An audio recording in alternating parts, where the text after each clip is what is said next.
And welcome to AFL Rewind, a look back at all things arena football, sponsored by Phenom Elite. I'm your host, Tim Capper. Well, what is a legend? A legend is an extremely famous or notorious person, especially in a particular field. And in order to live up to that name, or that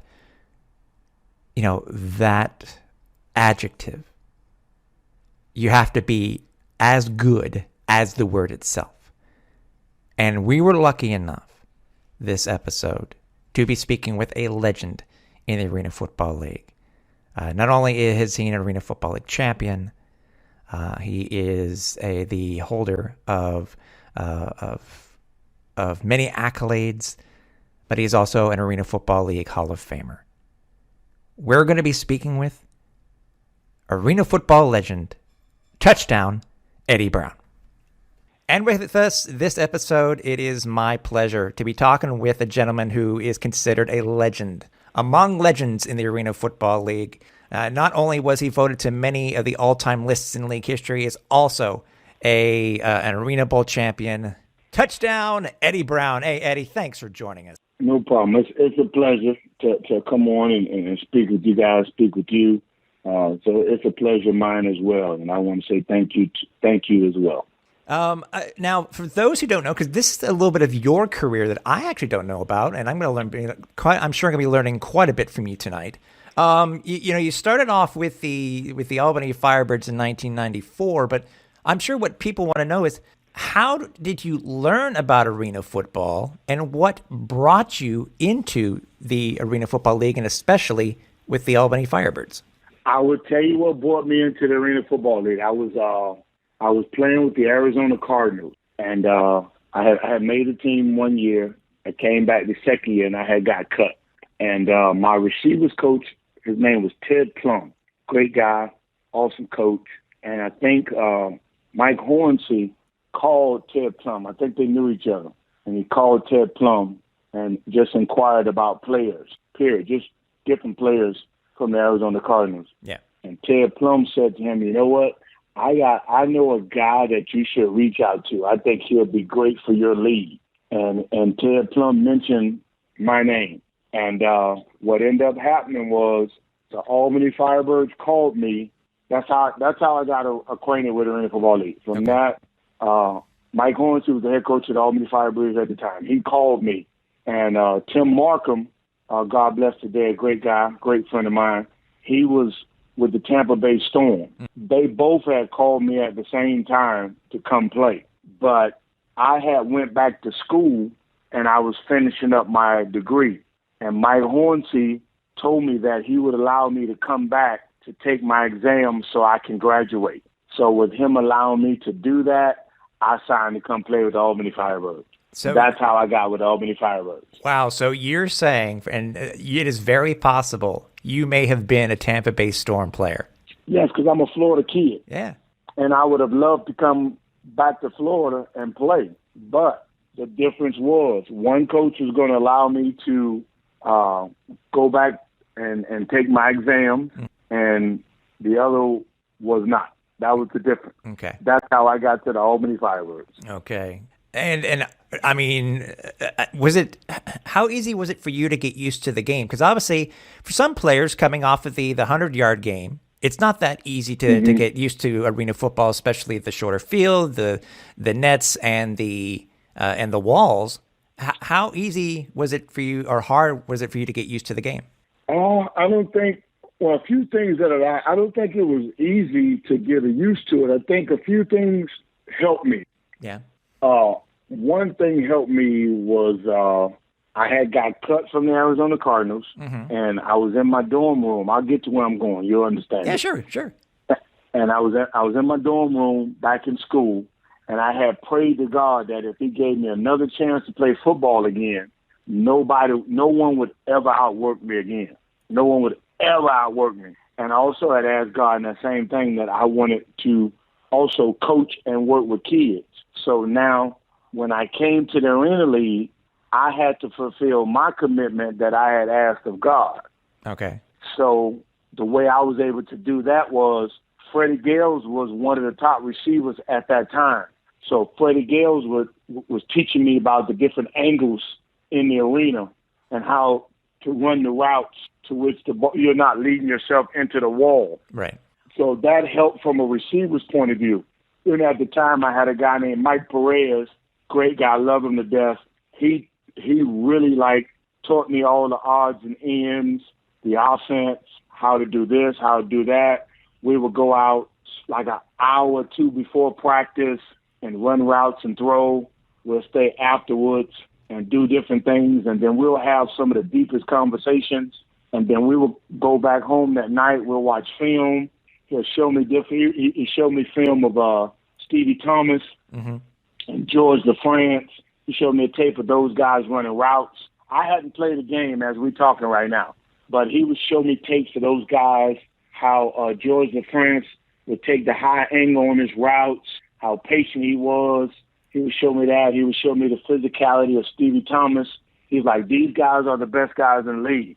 And if you want to be the best, you have to be, these are the guys you have to be better than. These are the things that they're doing. So I would have 6 to 7 hours of that kind of training, to which when I arrived to my first game, I was ready mentally and physically from all the stuff that was put in front of me to help me become who I became. Right.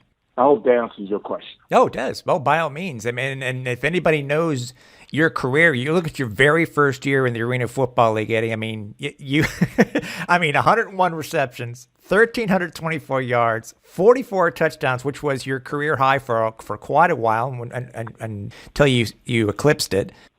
You were a star right out of the gate. I mean, how is it that, that you must have had one heck of a repertoire between you and Mike Perez, because you seemed to be on his radar the entire year. And, the team itself, you went 10-2. A lot of Albany fans and a lot of Arena Football League fans will consider, even though your championship team, you won in 99, but a lot of people would say that probably this 10-2 team was probably one of the best teams in, one of the top 10 best teams in league history. How'd you guys do it that year? Like I said, me and Mike Perez, we spent hours and hours of just training, studying, and there was a group of guys that came together that really played for each other. Mm-hmm. So they took pride in their craft, because their craft helped the whole package. You know what I mean? So, yeah. You had your offensive linemen that they took pride. Their motto was, I got to make sure I protect so Perez can throw the ball to Eddie, or Perez can throw the ball to Greg Hopkins, or Freddie Gales.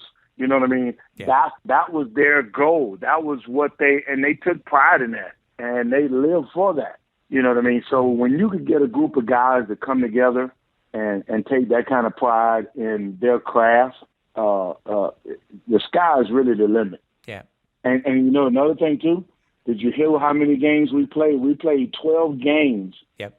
And I put up those numbers. Yes. If you look at the rest of the seasons when we went up to more games, then records started to be broken. But all that was done in 12 games. Yeah.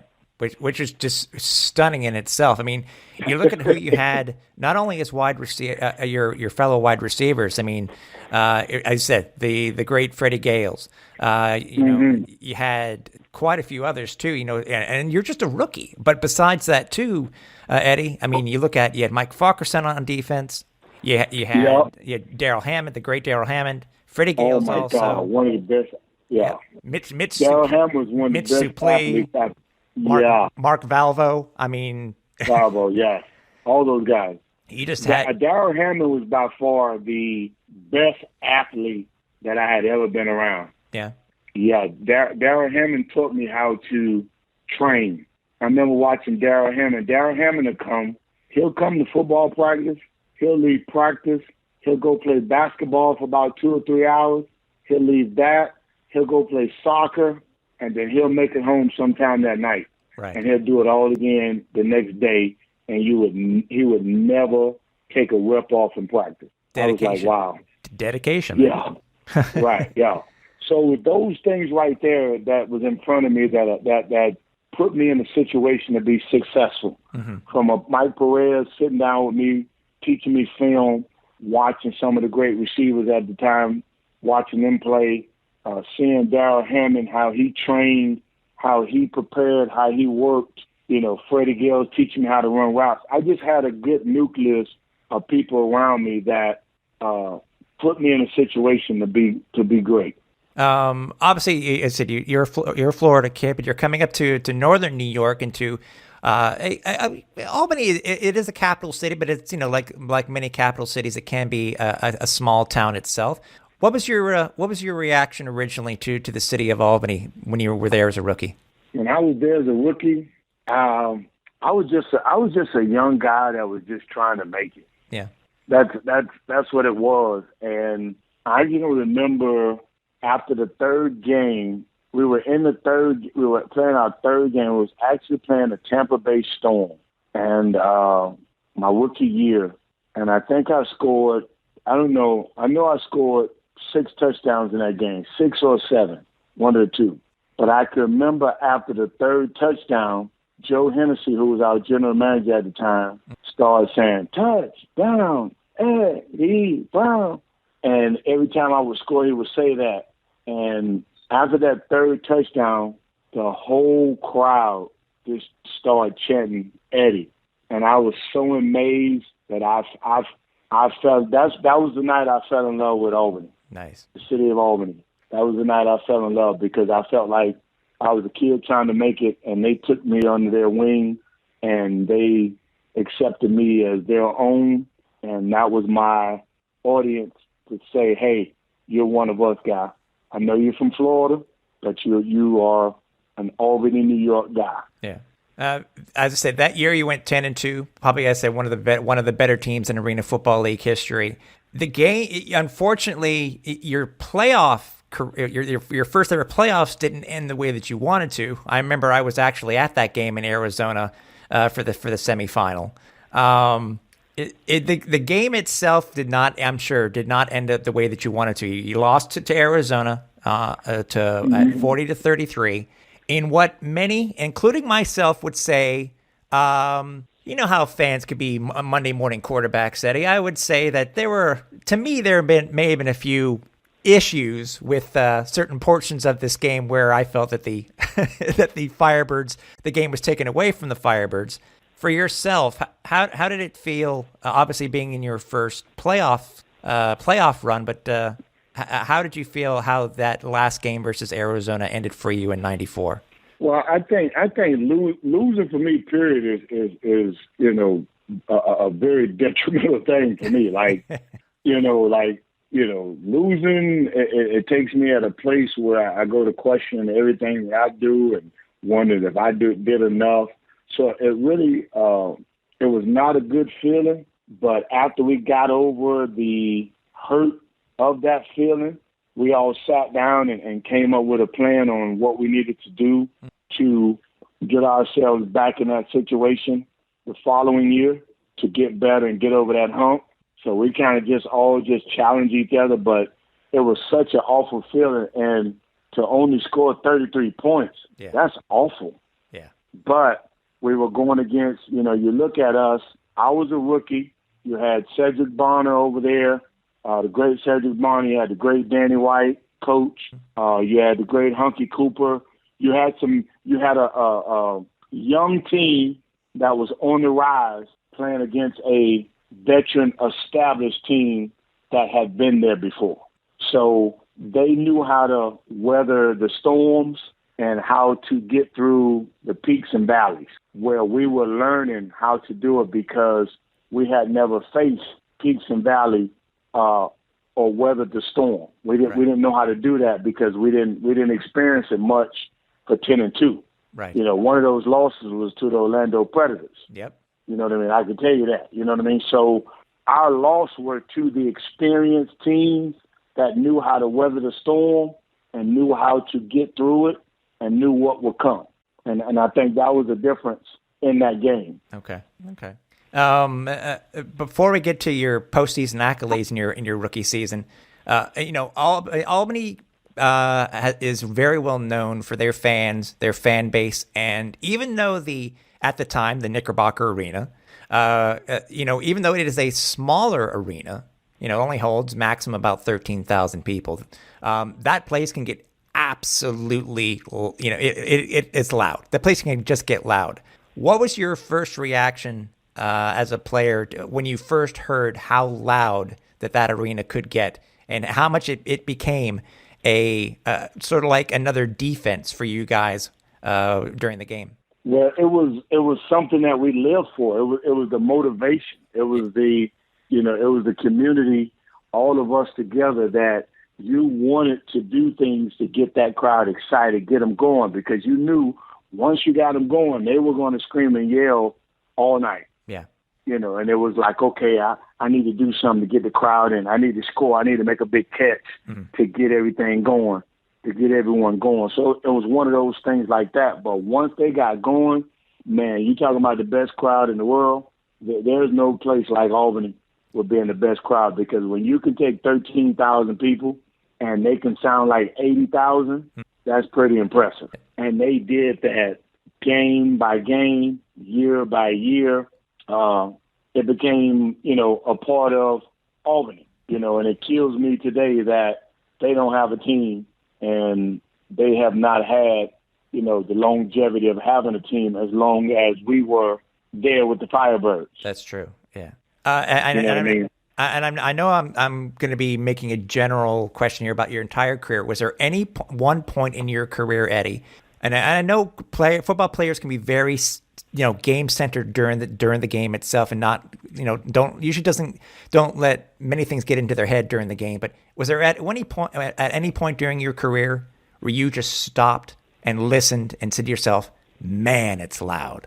That was every game. Like, it was every game. But if there was a moment that it wasn't like that, yeah, I was that guy that would stand up and go in the middle of the field and get the crowd up, or I would score a touchdown and just run in the stands and do something to get them going. Like, if they were not screaming and yelling and loud like that, yeah, either we was getting the heck beat out of us, or those wasn't our fans. Yeah. That was a group of people that had come in and they were acting like they were Firebird fans. Right. But right. Firebird fans, they party hard for the block party. They come in, they party hard, and they scream and they root for their team.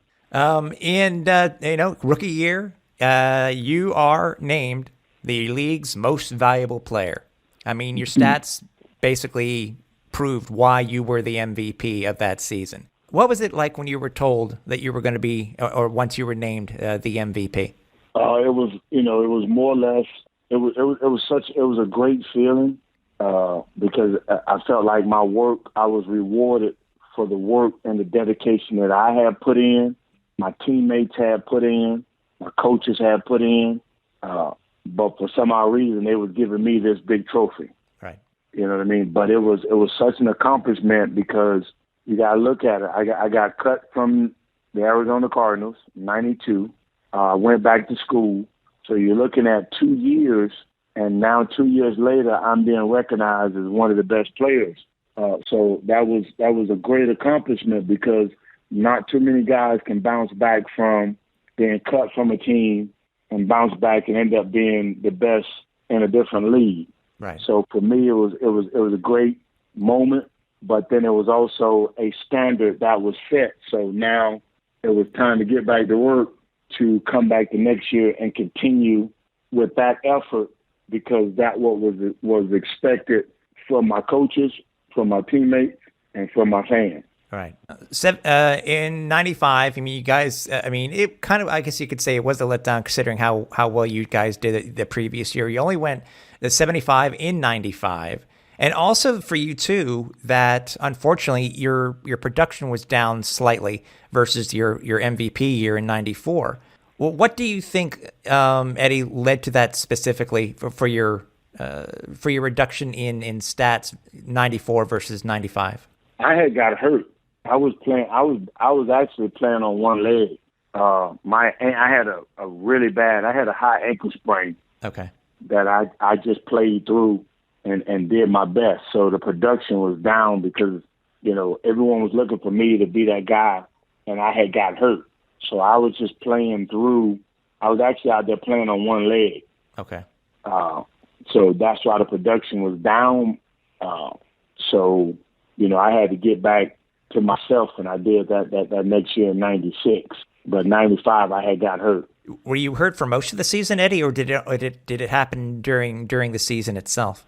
It happened during the season, but I was too bullheaded to sit out and not play. Okay. So I was actually out there on one leg when I shouldn't have been out there. But, if I gave you two legs, you find a way to get it done. Mm-hmm.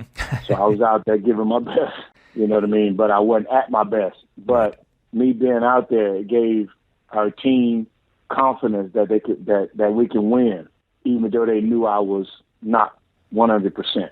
Right. Now, obviously, even though you were hurt, it did also help that the great Freddie Gales was there to help to lessen some of the slack itself. And same thing with Willie Culpepper. Albany fans will know that name very well. Willie Culpepper also. He was able to help with it also. I mean, and also same thing too. Mike Perez, the great Fred McNair. I mean, and even the great Eddie Brown gets two touchdown passes that year. Right, ain't there something? We did what we had to do to try to find a way to win. We knew we weren't. We wasn't clicking on all cylinders, and we were not full speed, but we made do with what we have. And we showed up, and we remained competitive, but just was not, at our best. Right. And I take full responsibility for it. I think it was just me. I think if I would have been at my best, the results would have been much better. You said you were a little hard-headed when it came to only wanting to play. You wanted to play, and you were a gamer. You wanted to play. How much? I mean, it sounds like no matter how much convincing from the coaching staff, from the doctors, they wanted you to.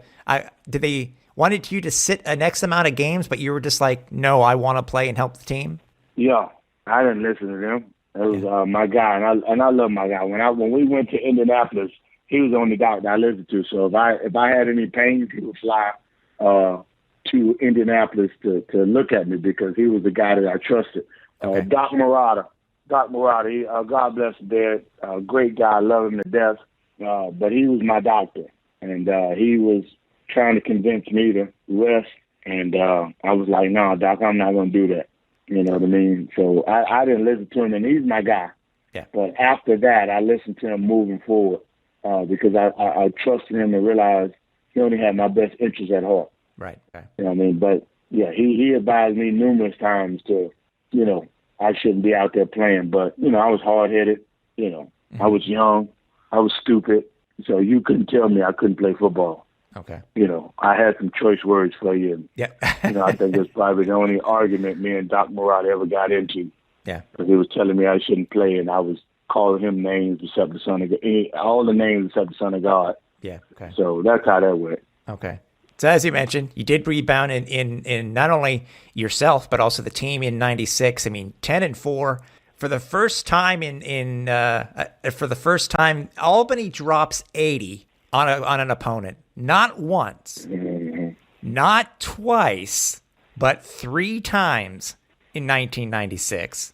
I mean, this Albany team was just a scoring machine. Also that year, you guys set a team record for largest win in franchise history where you guys totally annihilated the Texas Terror, 86-24. I remember. I was there.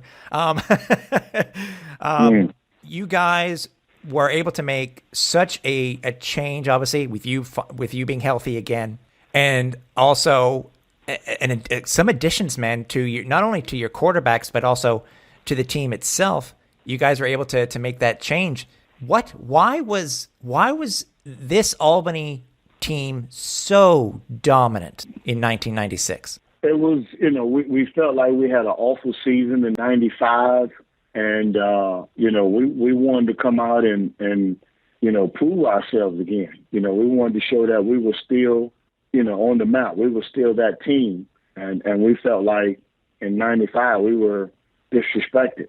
Right. We wasn't, we were not considered to be elite. to compete with the Arizona Rattlers, Tampa Bay Storm, Barry Wagner, and the Orlando Predators. We felt that we were not being considered and in those talks anymore.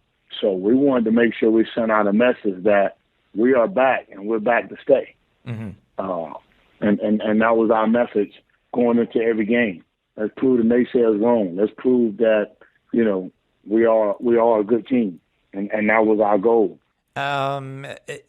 Again, your stats exploded again. I mean, yeah, you set a career record for receptions in a season at 113. You had 185 yards, 41 TDs receiving. But again, Eddie, it seems that for whatever reason, the semifinals are coming back to bite you guys in the butt. But it also started off, even though they were in the league for a short period of time while you were there, the rivalry, between you and the Iowa Barnstormers just started. No matter who won those games, because obviously Iowa didn't win most of the games while you were there, but those games were the games that people wanted to see. Why was the Iowa-Albany rivalry one of the best? Because it featured two of the best players to ever play the arena football game, and it was Kurt Warner and myself, and with our supporting cast and everyone we had around us. You had Mike Pulowski at the time, wanted to prove that he was the best quarterback in the league. Kurt Warner, we all know what Kurt Warner has gone on to do, but, he was establishing himself. So it was a lot, when we all faced each other, it was a lot on the line outside of just football. When you want to be the best, when you play the best, you want to show that you're the best, and you want to be the best. And we would play them to the max. And it was a great rivalry. I mean, I think if I remember correctly, a lot of them were like 3-point games, and that's how close that this rival. It's not a natural rival, but I mean, it is a rivalry itself. Where if it was on TNN, people had to watch the game. They had to watch the game. Yeah, you had to, because it came down to who had the ball last. It always came down to who had the ball last, and for some odd reason, the Barnstormers find a way to get that ball back to Kurt Warner, and Kurt did what he's always done. If we would have got the ball last, we would have did what we do. But that's how it failed. And I think, if I'm not mistaken, that was another MVP year for me, wasn't it? You got Offensive Player of the Year that year. Yeah. Offensive Player of the Year. Yeah. Yeah, that's right. Yeah, they changed it. They changed it from the MVP to the Offensive Player of the Year that year. That's correct. Right. Yeah, that's correct. Yeah. I remember that. Also, and you had even though your postseason ended not the way you didn't want it to, something different for you. 95 and 96.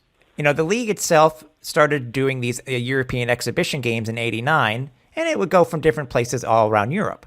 In 95 and 96, the Albany Firebirds, for the first time, with yourself on the team, they went over and they played in Spain, if I'm not mistaken. Yes, we did. And you played in Paris in 1996. What was your reaction when you first heard that you were going to go and promote the game of arena football in Europe? I was like, that's awesome. I mean, I think when you're a young kid growing up, and you set your goal to be an athlete and go to college and try to play professional sports. To be one part of that you think about is you put yourself in a situation to actually travel around the world and to actually be able to go outside of your country and interact with others and introduce them to the game well that you truly love. And as an American, you want to show them the passion and the determination and the will that you put into your craft. I felt honored, to do that. And I was also accomplishing goals I had set for myself to be able to travel around the world. Mm-hmm. So I enjoyed it. It was a great experience. And I would say to anyone who can have that experience, take advantage of it. Because there's a lot of life lessons you learn when you go and visit other countries.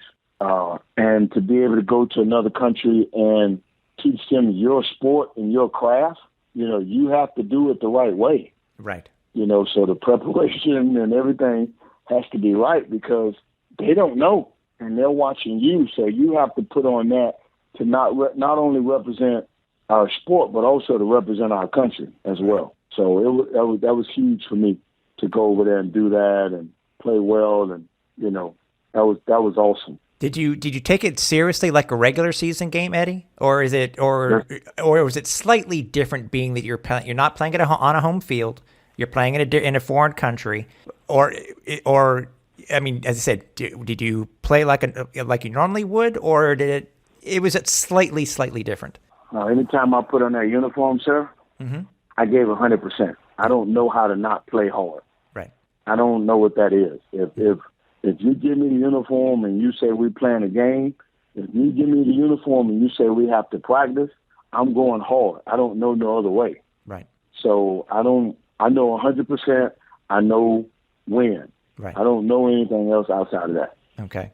What I thought was interesting too, your game in 1995 when you guys went up against the Milwaukee Mustangs, you also played for the very first time versus a young guy who will make a name for himself in the Arena Football League as the quarterback and later on as a head coach, and a guy who played his very first Arena League game in an exhibition. You played up against Clint Dozell.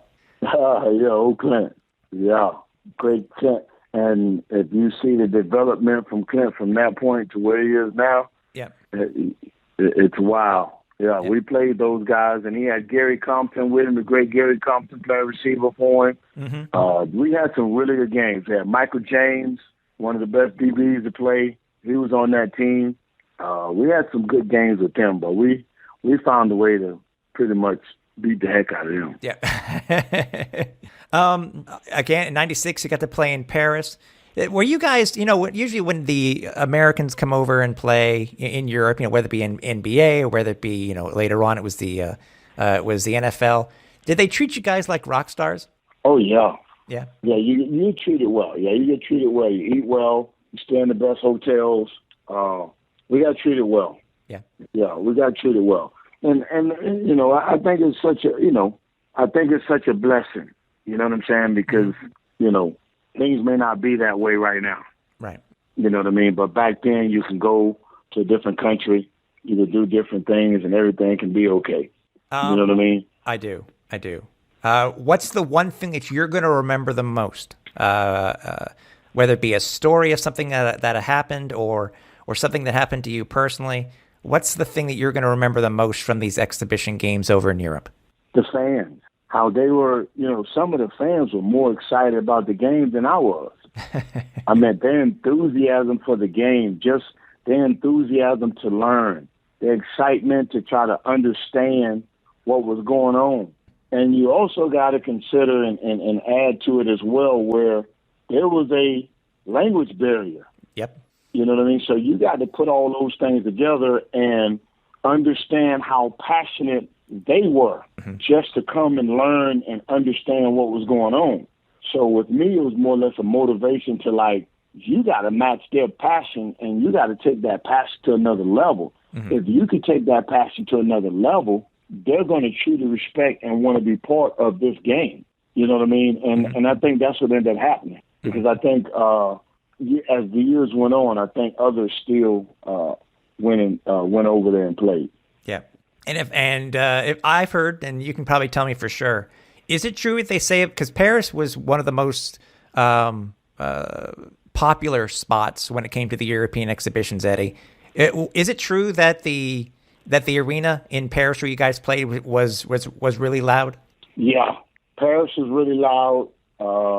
Zaragoza was really loud. Mm-hmm. They understood what was going on. Okay. And they were very fiery. Yeah, they were. And that's what I mean when I was saying the passion. Right. You saw the passion in the fans, and it was like, they were serious about it. So you couldn't get out there and not give them 100% and be truly committed to what you're out there doing. You couldn't do that because, if you're a professional, you had to at least match their intensity. Right. They beat you there. When the doors opened, they were running in there. like 2 hours before the game. We in warm-ups, and it's a packed crowd. They're screaming, they're yelling, they're excited, just that passion. 97 wasn't the best for you as a team. You only went 6-8, didn't make the playoffs that year. But you yourself, you still had a very good year. I mean, 135 receptions, 1,650 yards. One of the biggest changes, though, for you was at quarterback. You lost Mike Perez. He went over and started to play for the New York City Hawks. But you had a guy who probably would be a lot of fans will remember as, if you were to talk about duos, quarterback to wide receiver duos, you and Mike Pawlowski are right up there as some of the best in Arena Football League history. How easy was it getting used to having Mike Pawlowski as your starting quarterback? It was easy because you had two perfectionists that met each other and wanted to be great and wanted to do everything perfect. I didn't say right. They wanted to do everything perfect. So he helped my game go to another level. I helped his game go to another level because we both were perfectionists. We were perfectionists in practice. We were perfectionists in meeting room, watching film, preparation. Everything we did, we were seeking to be perfect. And I think he matched my intensity with that and took it to another level.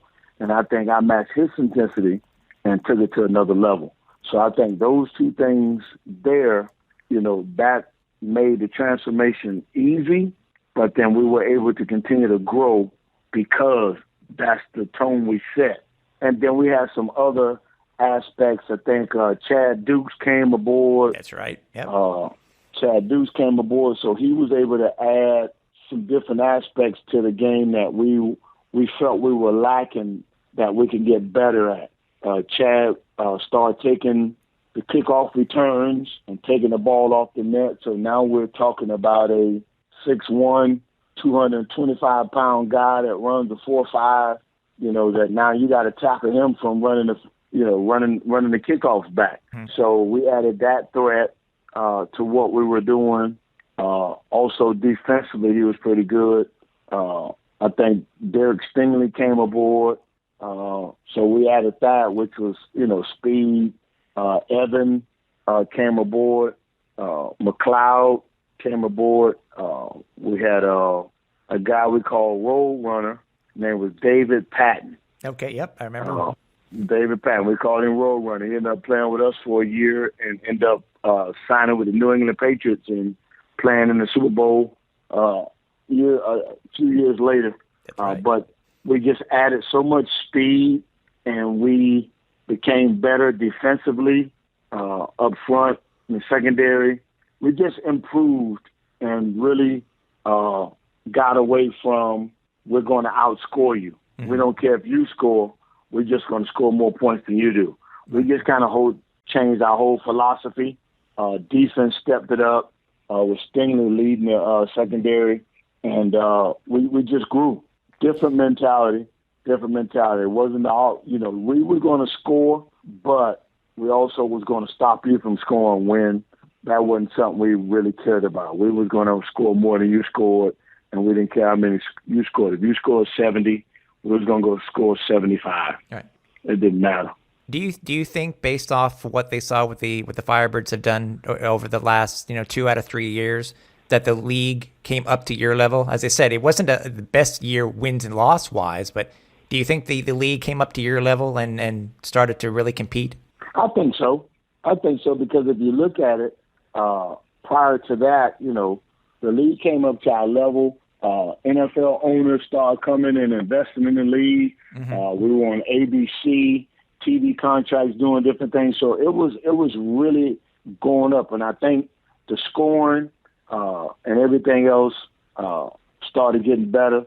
Also, if you look at the coaches at that time that were coaching, and you look at where they are now, that'll also give you an idea of what was going on as well. Right. Sean Payton was one of the coaches. Mm-hmm. Jay Gruden was one of the players. What's my guy for the Dallas Cowboys? The Dallas Cowboys' number one scout guy came from the Arena League. Okay. I don't know if you knew that. No, I did not know that. That's cool. Yeah, the Dallas Cowboys. I forgot his name, but he's their head scout right now. He's Jerry Jones' right hand man. Will He McClay. started with us in the Will McClay. Exactly, that's who I'm talking about. Yeah. Will McClay. Yeah. You look at those guys there, and look at where they are now. So it just gives you an idea of the level. Right. You know what I mean? That it was going to. And I think us scoring like we did, it kind of gave it credibility. Okay. How was it also? I said, not only do you have a new starting quarterback that year, but you also have a new head coach. Mike Daly comes in and is now the guy that everybody calls head coach. I obviously know Coach Daly had been with the team for quite a few years. He'd been there with Coach Hohensee also since you had been with the team. Any differences between the style between Coach Hohensee and Coach Daly? Coach Daly emphasized the little things. You know what I mean? The strategic part of it. Because if you look at during that time, you had two-way players, you had different substitution rules that they don't follow right now. Like everybody played two ways.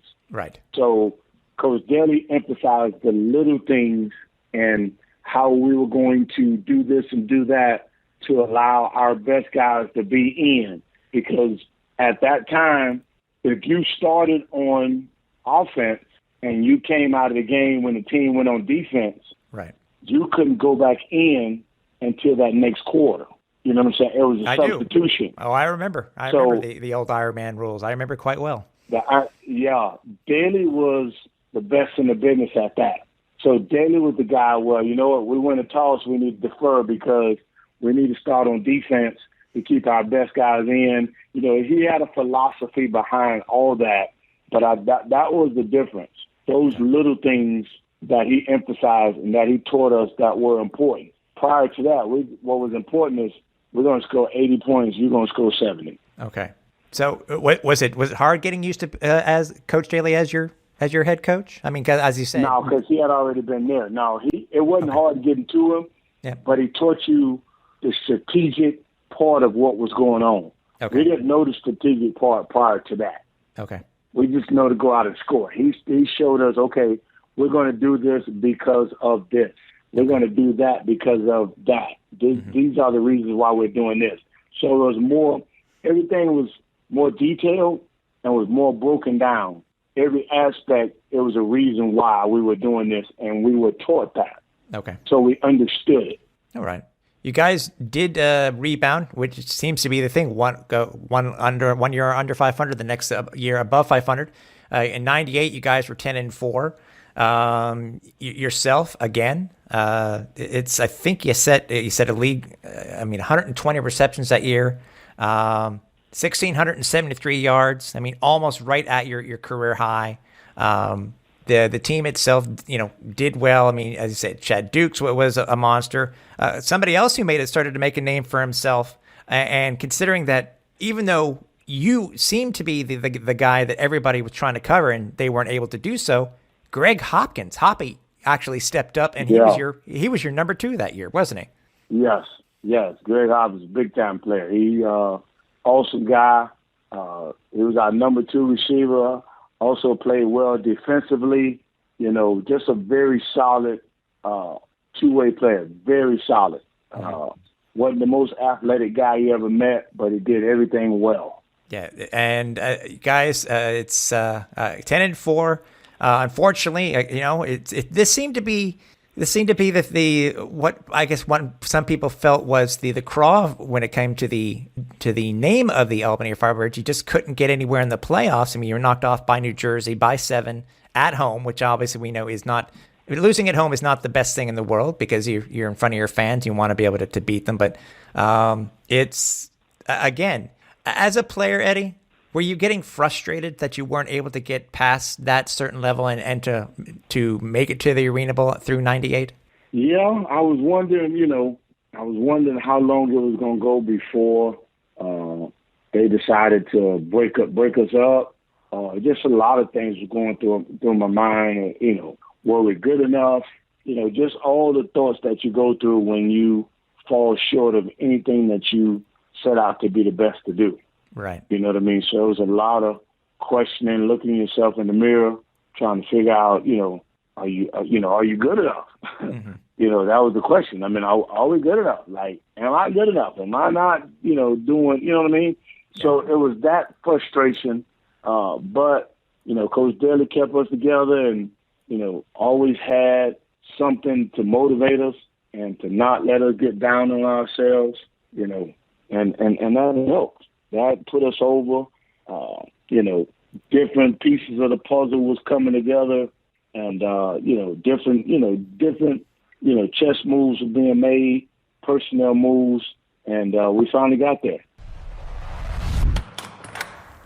So glad to get out of that dang time travel machine. Where'd you go? I went back to the 80s to grab some of that good sports merch from my favorite defunct franchises. I spent my life savings on that machine. You bought a time travel machine to buy sports merchandise? Yeah, gladly. You know you could have gone to 503 Sports, right? The website?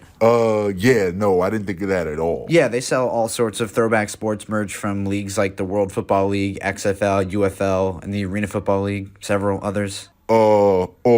Shoot. Yeah, they sell hats, shirts, even custom jerseys from all sorts of vintage sports teams. Oh, man, I spent like a lot of money on that time travel machine. Well, look, listeners of AFL Rewind get 10% off their first order by using the promo code ARENAFAN at checkout. That might help you out. Yeah, it does. Go on over to 503-sports.com and get your merch today. Do you know anyone who wants to buy like a overpriced time travel machine? No, sorry, I don't.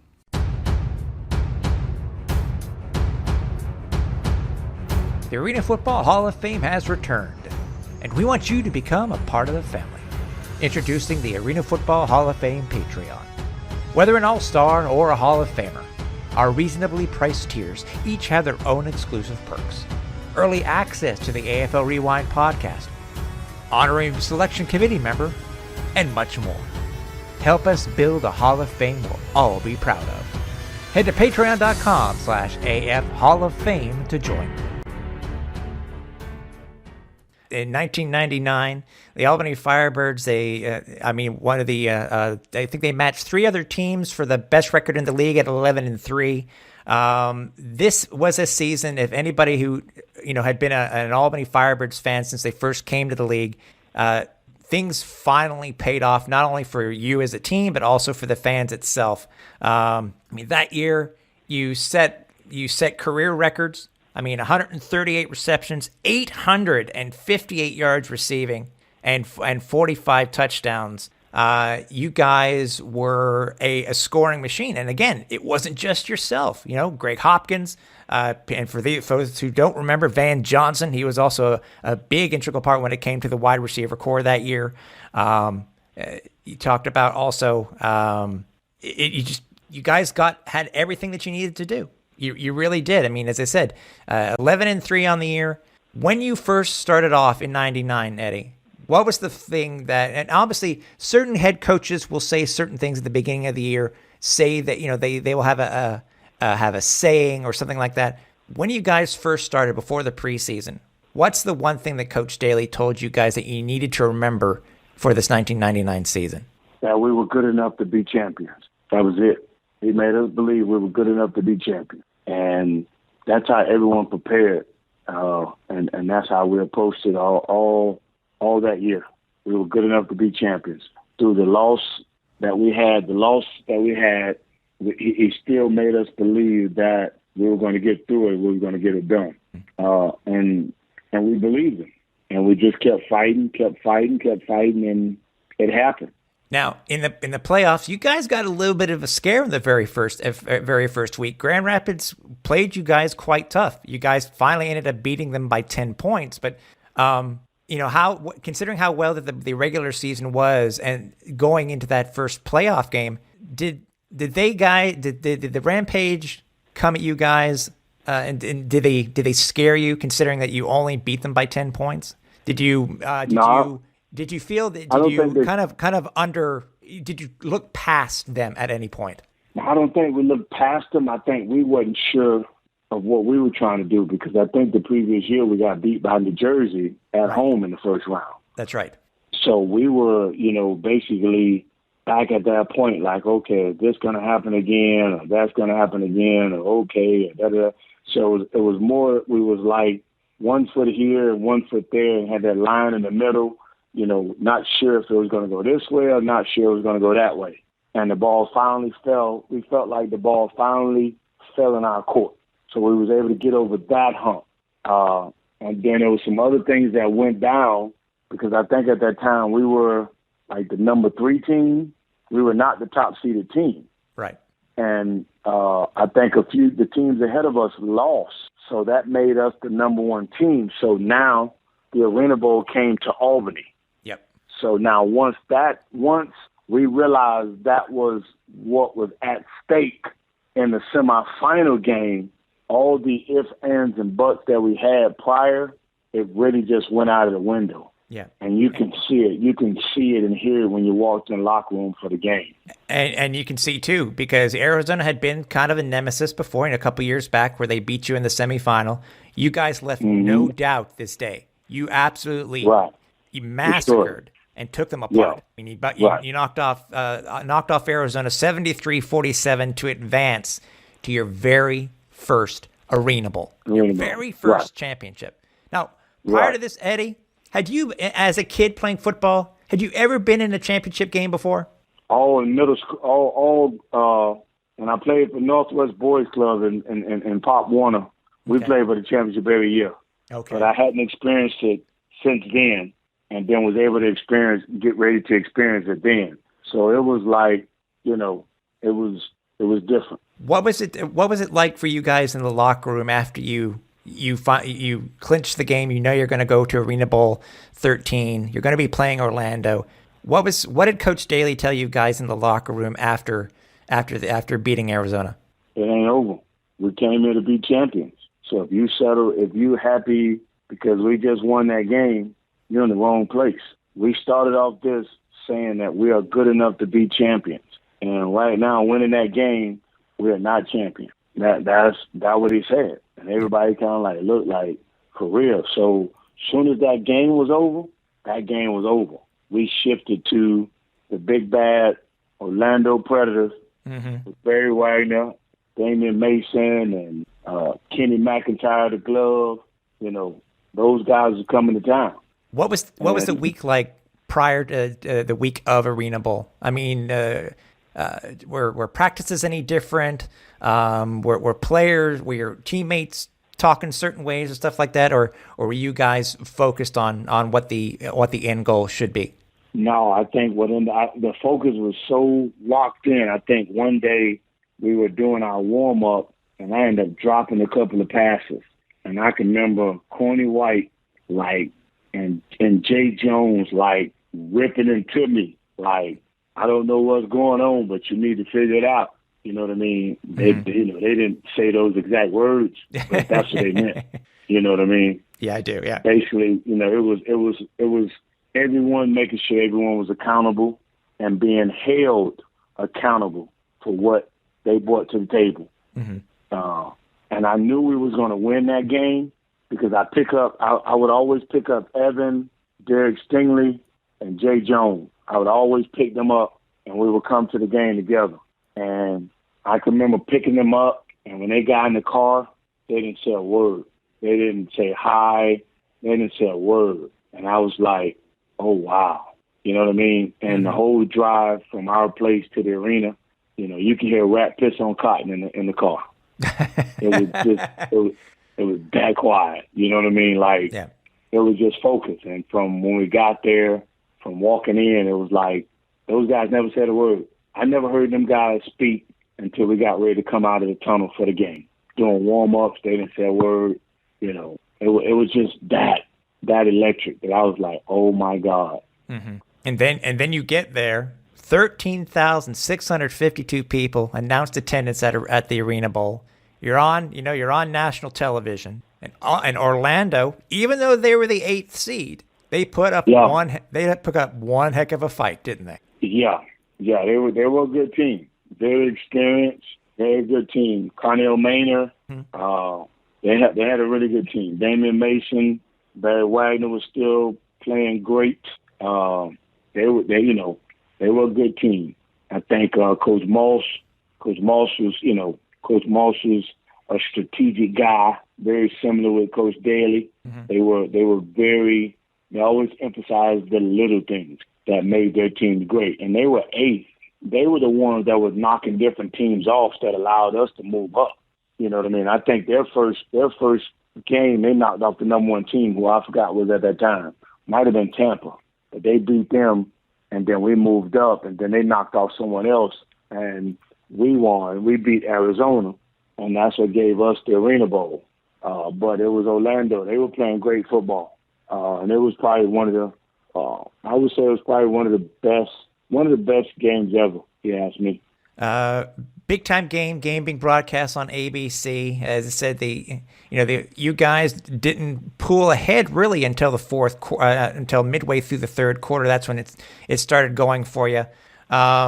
You finished the game with 12 receptions for 185 yards and 4 touchdowns. And obviously the most important thing, Eddie, is you came away with your first ever Arena Football Championship. Nobody can ever take it away from you, Eddie, and say, because you will always be Arena Bowl 13 champs. What was what was it like in the locker room after the game with the Foster Trophy? And I can only imagine what was going on in that locker room after the game.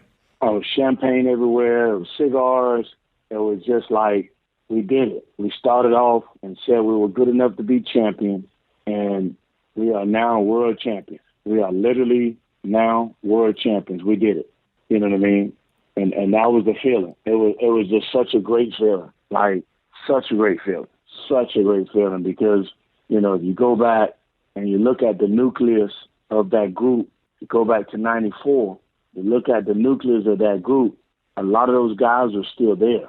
Right. You know what I mean? We just added some different pieces, but it was still quite a few of us still together. So remembering those times, remembering getting knocked off the first round the year before with a newly team, and then coming back, not focusing on us falling short, just continue to grow and get better, and actually winning it. Right. So it was change had come. Mm-hmm. I'll ask you this first before we head on onto the off season in '99, because there were some pretty big changes that happened within the Arena Football League, and I want to know your thoughts on them. But we'll go forward just real quickly to the off season. I'm guessing maybe the beginning of the 2000 season. I've seen them online, Eddie. I know what the championship rings look like. What were your feelings when you first saw and you first held and you first put on your championship ring? Sure, this is something I've always worked for and always something I've always wanted.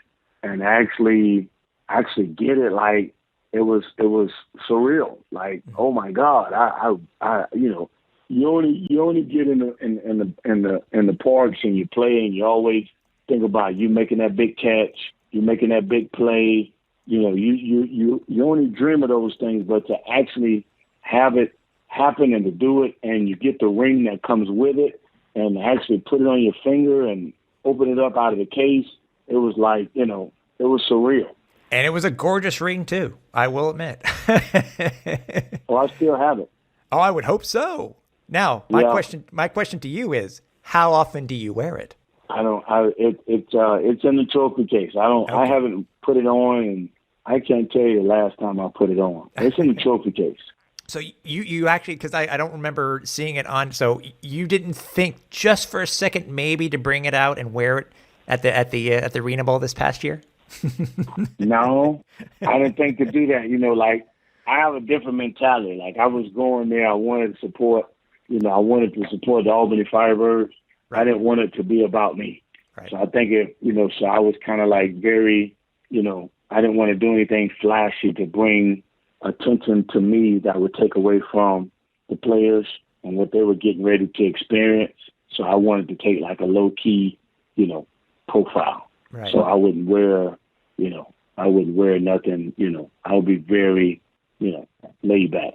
So those who are lucky enough to be in your home for the very first time, how many times have you been asked about that ring? And how long did your story go about telling them how you got that ring?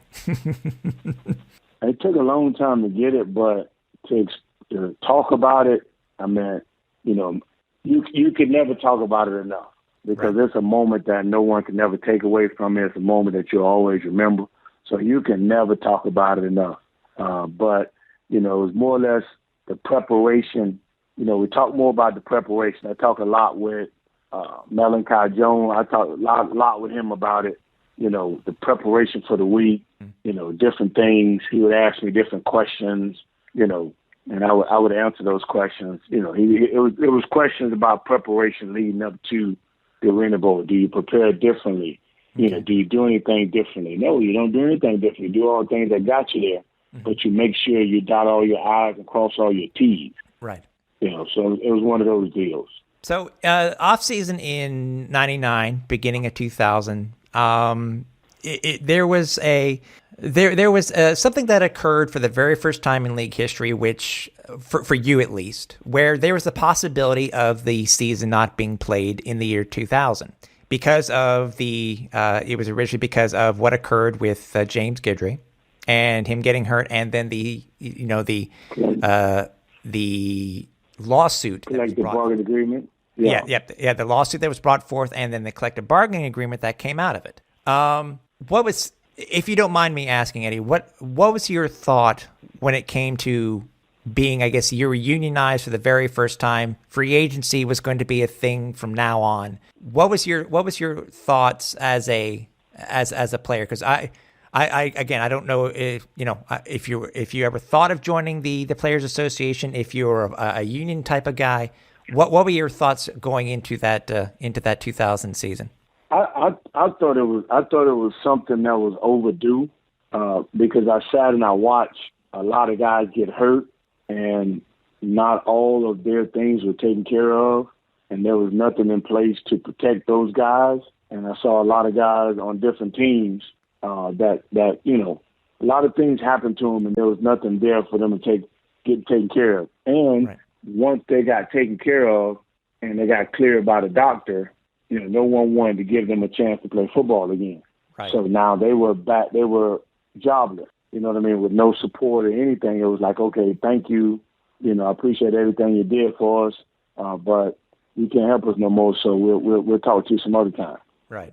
So I think just unionizing and getting a union and doing the things that were going on then, I think it just strengthens the players and kind of gave security to the players as well as their families. And I thought it was good. I thought it was a really good thing. But it ended up, all of a sudden now the league folding, you got bankruptcy, you got, we're not going to play the season. All those business, political games that, at that time I was not, into the political thing I was into. I wanted to play football. Right. I wasn't into that part of it, but I had to try to learn the best I can, because those guys needed me to be on their side to get things to go through. Because if I didn't fight with them, then the owners would be like, okay, we'll take care of Eddie, but screw the rest of the guys. And I couldn't live with that. Right. At any point, Eddie, were you asked to be a player rep for the Firebirds, or was that something you did not want to do? That was something that I had to do. Okay. I had to do it because at that time I was the best player, and I had to do it. I didn't want to do it because my mentality, but I just had to do it. All the guys in the league and on the team, they really thought it was very important. They felt like if I didn't do it, the owners wouldn't have taken us seriously. Right. So it was a situation where it was just, I had to do it. Whether I agree with it or disagree with it, I had to do it. Right. Because it was important to that other guy that, need health insurance for his family. You know what I mean? And, he was a low man on the totem pole. He was just establishing himself. I had to make that fight for him. If I wasn't there, that fight was not going to happen. Right. So did Did it surprise you that the league folded the way they did? And obviously, it wasn't for that long. It wasn't for that long, though. I mean, they almost reversed their decision. You know, it was less than a month later. They decided that, oh yeah, we're going to go ahead and we're going to play again. And that was the political stuff that, you know, there was the political games, you know. Yeah. And, you know, at that time I was young and, you know, I didn't have time for those games. I had time to play football. Right. You know, I didn't understand the business aspect of it. Right. You know what I mean? I do. I was just that kid from Miami that just glad to play football, just won a championship, you know, doing well for myself, you know. Mm-hmm. So that was my focus. So I wasn't with the political games and stuff like that. So I didn't take that too well. You know, I felt like, you know, it was a game. Right. Now, this is the question that I want to ask you, because there seemed to be the thing that fans seem to remember the most, especially about the off season, besides the league folding and then coming back less than a month later, was what led up to that. You know, there was a trade. Barry Wagner was traded to the New Jersey Red Dogs, and that was what some may see as a catalyst towards what happened later on with the new collective bargaining agreement. When the CBA was finally signed and you knew what you were going to be getting and free agency became a thing, for the first time in league history, it became a real thing. Mm-hmm. Eddie, was there at any point that a team came to you and made you an offer that you couldn't refuse, but as we can see from your career, you did? At any point, did any other team come to you and offer you something and you turned down just to stay in Albany? Yeah. You got to realize Coach Mike Hornsey was the head coach of the Chicago Rush. He offered me, a lot. He offered me, basically a lot. Okay. He doubled what I was already making. Okay. But again, prior to that, you got to look at it. I prayed to God to get an opportunity to play football, and Albany gave me that opportunity. So I wasn't on the business part of, I could have went over here and made a ton of money, a ton of money of what I was already making. But, Albany was good to me. You know what I mean? So I didn't think it was appropriate for me to leave. That's not who I am. You know, when you find someone that gives you an opportunity, in my world, they gave me an opportunity when no one else would. Okay. So when more money came, I was loyal to not go. But he had doubled my salary. He had put me in there. If I would have went to Chicago, I would have been making close to $250,000 a year. Wow. Right. Yeah, it was up there. It would have been weird to see you in the blue and gray, I will admit. Right. And I was loyal to those who had took care of me when I was a nobody. And I didn't feel, loyalty for me, money can't buy loyalty. Right. That's my view of it. Okay. You're loyal and you be faithful to those who gave you an opportunity when no one else did. Right. That's my philosophy. No, and it's good to see that, loyalty actually in sports these days, you do see it. When you see it, you appreciate it, because sometimes for some, it isn't always money. Sometimes it is loyalty that will keep a player with the team, and it's cool to see. And to hear that you were offered $250,000, that's wow. Yeah. That's crazy. That's and for that time, this is before. This is before the salaries got up there into six figures. So that's mind-boggling. Now, unfortunately, go ahead, Eddie. I'm sorry. Go ahead. Yeah, that was it. Okay. Unfortunately for you, in 2000, it was not coming off of a championship. It was not the best year for you at all. I was torn from the political stuff. I didn't. It hit me a different way. I was not educated on the political games that I played with that. So I had no focus on playing football or anything. I was looking at everybody like they were an enemy. And that was my preparation. My preparation was awful. Everything that I did was just awful. So I was like, ugh, this is not what I want to be part of. Right. I mean, you had quite a bit, quite a downfall just that year. I mean, only 12 receptions for 235 yards, 7 touchdowns. obviously, those are your career lows. So it was it a combination of that itself? Were you hurt at any point? Were you benched at any point? What for you besides the getting used to what you were doing with the Players Association and dealing with with all of the political stuff, as you stated? Was there anything else that caused you to have such a bad year in 2000? No, it was my mentality, and it was just the political stuff. I couldn't deal with that and play and deal with the union stuff and you sit in. I was not able to translate like the different things that were said in the meetings behind closed doors with the union stuff. Right. That affected me. So when we came outside those doors, the conversations that went on in there, it affected me that I really didn't want to be a part of that because you're saying one thing here, but then when we get out here, you want to smile and laugh, and we're supposed to be friends, and da-da-da-da. And I didn't know how to put all that together and understand it. So it kind of fluttered me. I was screwed up because I didn't trust. I didn't, So I'm like, why am I doing this? So now I'm questioning what I'm doing. So I was like, screw it. I'm not doing it. Screw it. Besides having a bad year, your team did do well coming off the championship. You went 9-5 that year, and it's funny. Arizona comes back to bite you guys in the butt in the playoffs again. You lose by 3 to Arizona. Right. Look, besides that alone, Eddie, obviously not winning in the playoff, getting knocked off in the playoffs in the first round. How does this year 2000 alone stand out in your mind, considering that you now know that this was going to be the last year for the team to be in Albany? And see, that part I didn't know. Mm-hmm. It was up in the air. It was discussions, and it just all those things there kind of really affected me. You know what I mean? That discussion, leaving Albany, the different things that were being said here and said there, and I was truly affected by all that. All that stuff really bothered me. So I just thought it was best that I just get myself together, what I thought I wanted to do in the direction I wanted to go. Okay. How long had you known that the team was thinking about moving, that Glenn Missoula was thinking of moving the team to Indiana? It was just talk. At the time, it was just talk. Okay. And then it was just talk. And then when you heard that the decision had been made, that the team was going to be moving to Indiana, how did that affect you? It affected me because we were leaving Albany, and Albany had became my home.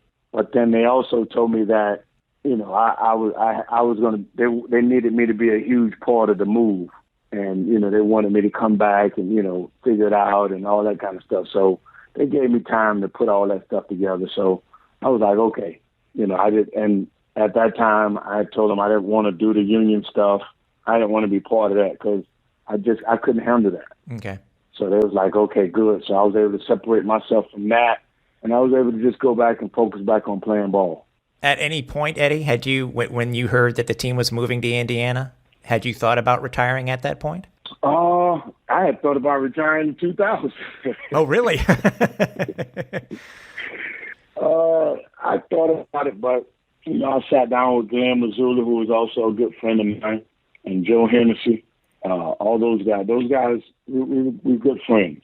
So, we had some good conversations. We had a couple of bottles of wine in those conversations, and they emphasized some things to me that I thought was important that I needed to know, and they gave their word on some things, and I gave my word, and we moved forward. It was just one of those conversations that us men have to have. It was closed door conversation. It wasn't always a pleasant conversation. There was some choice words thrown at each other, but at the end of it, we came to a good median, and I decided that I would come and give 100%. What was it like going from the Pepsi Arena, which it was called then, to the Conseco Fieldhouse? I mean, these two arenas could not have been different. What was your first thought with the introduction of the team going there? Because obviously you had some very rabid fans, and they loved you in Indiana also, over in Indianapolis. They loved us there, but it was we were a small fish in a huge pond. Okay. You know what I mean? In Albany, we was the fish. Right. There was no, nothing else. We were the fish. we go to Indianapolis, you got Peyton Manning, you got Edgerrin James, you got Reggie Miller, you got the baseball team, you got the Indiana Hoosiers, you got Purdue Boilermakers up the street, you got some of the best high school football in the country there. So we were like a small fish, so it wasn't a big deal when we played games. We didn't, sell out the arena like we did every week in Albany. Mm-hmm. You know what I mean? We were the fish in Albany. Now we were the small fish in Indianapolis. Right. Think about it. We competing against Peyton Manning. Really? The Indianapolis Colts. You know what I mean? Really? Yeah. You know what I mean? So it was, you know what I mean? Just think about it. Where in Albany, we were the city. Families, there were kids that grew up coming to the Firebird game. That's what they did. So now when they became adults, they brought their family to the games like their family did that. So it was more of a family atmosphere. Indianapolis was more of a business atmosphere. Mm-hmm. Now, we had a good fan base. It was great. We had a great fan base, but none could match Albany. Albany was 12,000, 13,000 every night. 2001, you guys were 9-5. I mean, you had it was a different quarterback this time around, but still a very good quarterback in Raymond Filial, who's made himself a name in the Arena Football League. How was it transitioning over to Ray as your starting quarterback? It was always, Ray was a perfectionist as well. We always had really good quarterbacks that were perfectionists that wanted to be the best. Mm-hmm. And Ray had his unique style, so that added to it. So it was an adjustment, and we would spend a lot of time together off the field studying, as I had done with every quarterback that we had at the time. So it was a good transition, and Ray wanted to be the best, so he was going to do whatever. You yourself that year, still, very, very good year. I mean, it's you had 1,500 yards receiving, 37 touchdowns. Hoppy was your number 2 again that year. And you made it all the way to the semifinal, to the conference final, where you guys are knocked off by a very, very, I think what a lot of people will say underrated, but a very strong Grand Rapids Rampage team. And that was that young team we had beat earlier. You got to realize that was that young team that we had beat earlier, the year prior to that, not earlier in that season, but earlier before they start developing. Right. You look at it, there was a time where we beat them, and we beat them handedly. Yeah. You know what I mean? So now they were the young team that we beat back then. Now they had gotten the experience that we had experienced when we first started out, and we were falling short. So now it became their time. So, they were able to beat us. And also, it is a team that was quarterbacked by a gentleman that you had met just a few years back in Europe for his very first start, Clint Dozell. So. Right, Clint Dozell. Exactly. That's the whole point I'm making. Very few years back, that same group of guys, now they have got mature, learned the game better. They wasn't rookies at it. They became very competitive. And they did things to get the ball out of their hand very quick. A lot of 3-step, a lot of quick stuff. Yeah. So, what's it? And everybody knows that it's hard for a team to beat a team 3 times in a year, and Grand Rapids, Indiana, became a great rival. I think it was that year. It was a difference of less than 5 points in each game. Right. How for you yourself? I mean, what's it like going up a team 3 times in one season? They were in our district, so we knew we had to play them that, but we knew they were going to be very tough. They came with a different scheme that at that time no one had used, and perfected it with their personnel and with Clint Dozell as their quarterback. Mm-hmm. And we had to figure out a way to get over that. And it was tough. It was tough. They did some things that we were not, it was different. They brought a whole different aspect. We brought the scoring aspect to the Arena League. They brought a different perspective to the Arena League, where then everyone had to adjust to them. Right. Also, something different for you, since I have to ask. You get to go to another foreign country for you, kind of. You get to go to Toronto and you get to see what it's like in Canada. What was your experience like playing against the Phantoms in Toronto? Very passionate fans. Very passionate fans also about football, about their team, but also very classy. Mm-hmm. You know, they treated us well. Even though we were the visiting team, you know, we were treated well. We were treated well. We were treated with respect. And, you know, they shared what they had to say to give their team the edge. But when it was over, it was over. You know, it was handshakes, it was hugs. It was that with everyone. Right. You know, some places were not like that. It was just a good, very good class of people. I really enjoyed that. They were very courteous. Reminded me of, you know, the South, where everyone speaks to each other, say hello, how are you? Mm-hmm. Where you can, you know, where you can go down the street to your neighbor and borrow some sugar or something like that. It was that kind of atmosphere of, you know what I mean? Yeah. Of people that you never met, that you didn't have to worry about anything like that. Okay. That was very unique for me. That kind of hospitality, that's the word I was looking for. Okay. 2002 comes along. You guys end up at 500, at 7-7. You did make the playoffs, where you ended up losing to Dallas in the first round of the playoffs. You yourself, you had a good year, slightly down from years past. Only 69 receptions, 881 yards, and 21 touchdowns. What was the difference between Eddie Brown from 2001 versus Eddie Brown from 2002? I was getting old. Father Time was catching up with me, and hitting the wall, it started hurting. So I knew my time was coming, and I think by this time I had been lost a step. So I think that was the difference. Like, you know, Father Time had started kicking in, and it became harder and harder to be able to get at that level. You know what I mean? You're looking at going with what year we at now? We at 2003, 2002. Mm-hmm. You know, you're looking at me doing it in 94. Now we're looking at what? Almost, you know. Well, it's almost 10 years. It's almost 10 years, but it's still 10 years. 10 years on your body.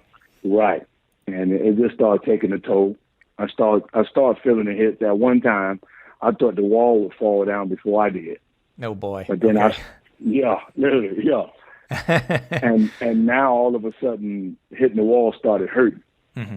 And then my recovery wasn't the same. You know, after a Saturday game, it would take me to at least, you know, Tuesday, Wednesday to be back to normal. Right. When early in my career, I'll be back to normal by Sunday, on Monday morning.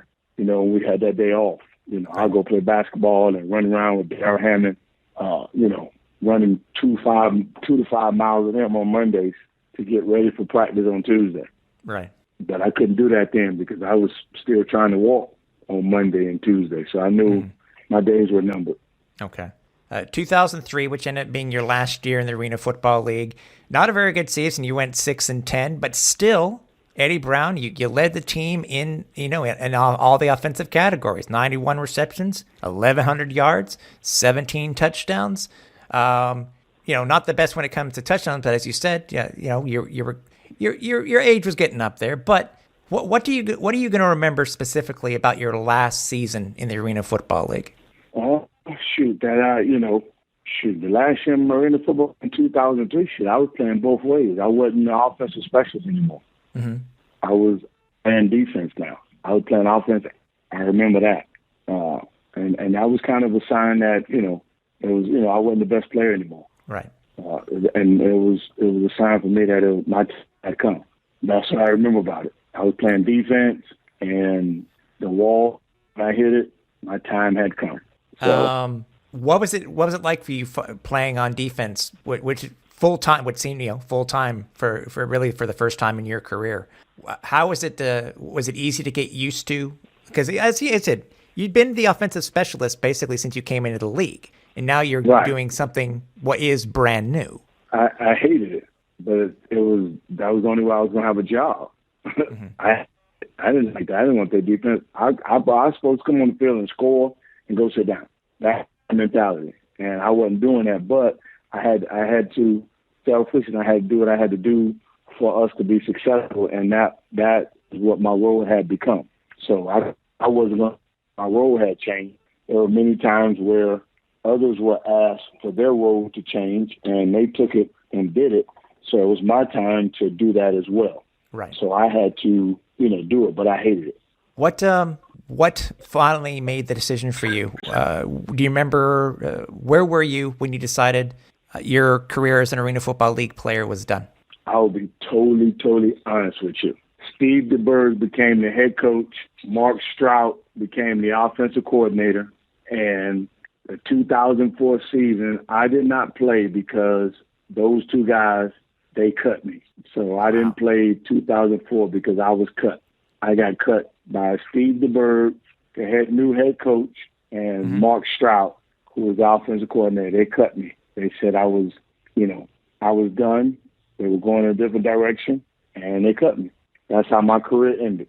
Did you try to catch on with another team that year, or did you say, no, my career's done? Yeah, I was like, it's over. Once that happened, it was time to move on. It was time to go to another phase, different phase of my life. Right. There were some big accolades for you in your career. Obviously, for the Arena Football League's 15th anniversary team, you made that. 2006, we'll talk about here, where for the 20th anniversary, you were ranked number one. You were voted the number one player in AFL history. That was great. Now there is and I'm curious. I want curious to know what you have to say about this. I don't think it made the levels as Sosa versus McGuire, but when you talked about the Arena Football League, you talked about Barry Wagner and Eddie Brown. How was there a competition? Obviously, Barry was doing both ways. You were just some people would say you were just the offensive specialist, but your numbers spoke for how good you were. What was there a competition between you and Barry in any way? Oh yeah, me and Barry competed every year. We compete against each other every year. We best friends today. We still talk. We still play golf. We still hang out. I follow his son who was getting ready to go to college, full scholarship. So yeah, it was a competition with me and him every year. But it was a good competition. We would fight it out, and at the end we would hug, we would pray, and we would move on, wish each other luck. But it was great competition, and that competition motivated you to be the best, because after I would look at my numbers, I would want to know, what did Barry do, and he would want to know, what did Eddie do this week. You know what I mean? So that's how that went. Well, am I wrong to say that it wasn't as talked about as McGuire versus Sosa? You remember during their heyday of the home run derby, or do you think that you and Barry were on that same level? I think we were on the level that we needed to be on to continue the Arena Football League to be credible and to continue to grow as it did. I think we had a huge impact on the growth of the league with how he played the game and how I played the game. Okay. Additionally, with some other guys that did play the game prior to us. But I think the notoriety that we were able to build with our competition against each other, I think that, propelled the league to grow and get better and gain notoriety. Okay. I think we were a huge part of the growth.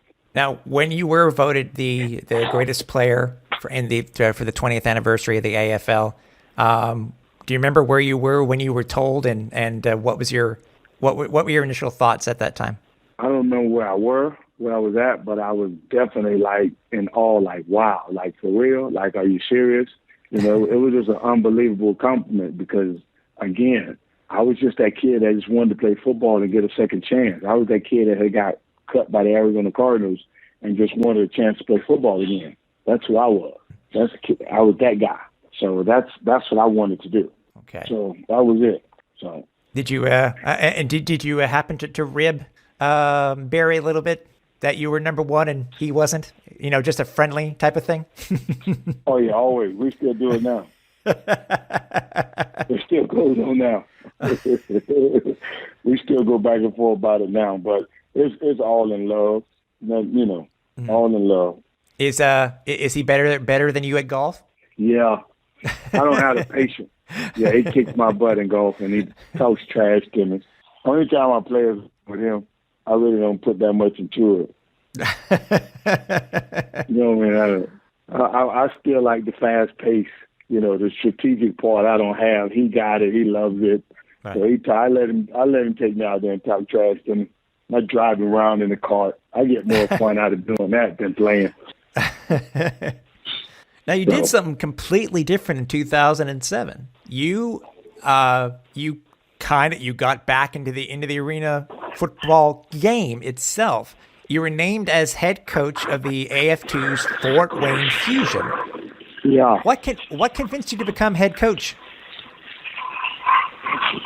Because I just wanted a chance to get back in the game. I had got myself together. I gotten over the fact that, my career was over. But I felt like, I really love coaching. I really love working with the kids, the younger generation. I felt like I could be an asset and really, I wanted opportunity. I wanted opportunity to show that I can coach now. That was it. Was it hard getting together an expansion club? Because it's the first time I would imagine that you've done something like that. Was it a tough thing to do? No, I just used my name. You know what I mean? It was using my name and being able to come play for the best arena player ever in the Arena League. So I was able to get some really good guys that bought in. Sure, we had a great season despite some of the things we experienced, but we did well. And Fort Wayne only lasted a year in the AF2.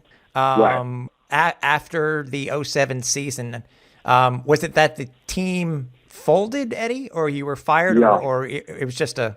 No, the team folded. Yeah. The team folded. The owner really didn't have the assets that he claimed he had. It was one of those type deals. Mm-hmm. So they ended up, somebody else came in and bought the team and ended up taking the team into a different arena league. And, I do one arena league. I don't do no other arena league. Right. I don't, Okay. That's not, I don't do all that. And from there, you've had, you've been different type of coaches and stuff like that, head coaches and assistant coaches, Wabash, Fort Scott, et cetera, et cetera. But obviously your big, I would hope, which would be on the level of you winning the Arena Bowl, is that in 2011, Eddie, you became a member of the Arena Football League Hall of Fame. Where were you when you found out that you had been inducted? I was in Kansas City, Kansas, coaching at Wyandotte High School.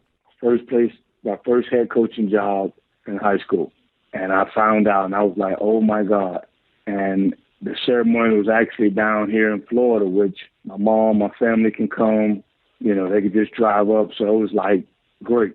So it was another accomplishment that I really, truly love and cherish to this day. It's to be the second time that you would be receiving a ring. What was it like being? Because I'm looking at the list here right now. What was it like being inducted with all of those Arena Football League greats? Oh, it was awesome. It was awesome. It was an honor. It was another accomplishment. It was another, something that you didn't have in your plans to be able to achieve, which was huge. Mm-hmm. You know what I mean? Yeah. How hard or how easy was it for you to write your acceptance speech? It was easy. I don't like write. I'm not a guy that writes speeches. Mm-hmm. I'm a guy that gets up and just speaks from the heart. I speak from the moment. You know what I mean? Yeah. I don't like write. I can't write I can write a speech, but I don't. I don't think it's genuine. I get up there and I speak at the moment. That moment of the stuff that hits you there. That's what I speak about. Obviously, from there, like I said, you've gone on to be head coach and stuff like that. At any point, did you want to come back, or were you ever asked to join a coaching staff in the Arena Football League? No, at all. Not at all. No, not at all. And then we'll skip forward to 2018, and you hear that a team is finally going to be returning. An AFL team is finally going to be returning to the city that you started off in Albany. What were the thoughts going through your mind, knowing that the team's coming back? I thought it was great. Yeah. I thought it was great for the Albany community, but I also was very concerned that I was hoping this would be something that can last, because there had been teams that had come and gone and really, broke the hearts of the Albany fans. Right. And they reached out to me and wanted me to be part of it. And I told him I would want to be a part of it, but I didn't want to be a part of something that was not going to be sincere and give the Albany fans what they deserve. Right. And they reassured me that that was not their goal. That's why they had reached out to me, because that's how they wanted to do it. And I was happy. I was happy to be able to go, and they were doing well. They put a great coach in place. The team were winning, great guys. They represented the community well. I thought it was great. Also that year, they finally, because you didn't have a chance before, they retired your number, put it up to the rafters over at the Knickerbocker, Pepsi, or the Times Union Center, whatever you want to call it. They put your number up in the rafters. What was that like? Being able to be there, everybody chanting your name, and seeing your number go up to the rafters right next to the Arena Bowl banner. I think the most important part of that is, I had some of my kids there with me.